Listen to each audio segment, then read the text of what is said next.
That we want to introduce you to David Engelhard. He's a pastor and friend of Charlie Kirk, and David joins us now in Washington, D.C. I do believe you are, or wherever you are today, David. Our condolences to you and the loss of a person who meant a lot to you. How do you Thank you, Bill. Thank you, Dana, for having me. Yeah, how do you reflect on his life? What should America know?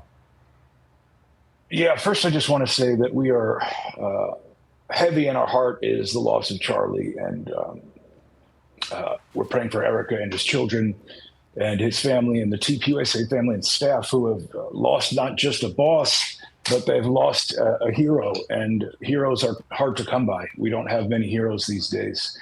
And Charlie was a hero. He was courageous. He was a sacrificer.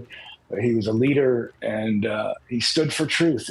And you know, G.K. Chesterton said of tyrannies, tyrants want to control everything, including the truth. And so one day they will attempt to hang a man for maddening a mob with the news that the grass is green. And Charlie was doing that. He was saying, boys can't be girls and girls can't be boys, and we have to have truth and order, and then take God's morality and establish it upon that truth and order, because if you don't have truth first, then where do you put that moral order?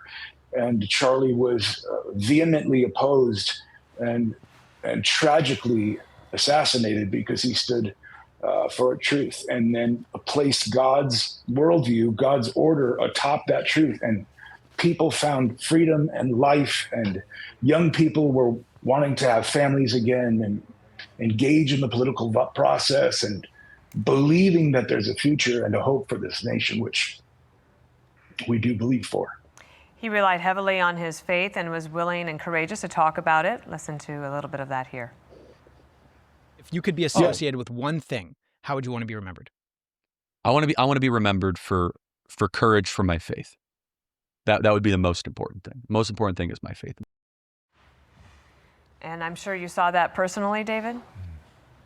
Yeah, Charlie was a man of incredible strength. His name, Charlie Kirk, means strong church. And I always told him, Charlie, you strengthen churches all over the country. I remember when I first met Charlie, it was in the middle of 2020 madness, and he was the one who challenged me to open our church. That was the first church in New York that opened under the COVID crisis. And he encouraged pastors all over the country to stand for truth and freedom and the truth of Jesus Christ. He wasn't shy about his faith. He wasn't avoidant, afraid that it would offend people. That's why he's a hero, because he was courageous, and he wasn't brash about his faith. He wasn't demeaning to other people about their position, but he was a strong man of faith. I remember when I first met him, he was, he's 27 or so and running this huge organization.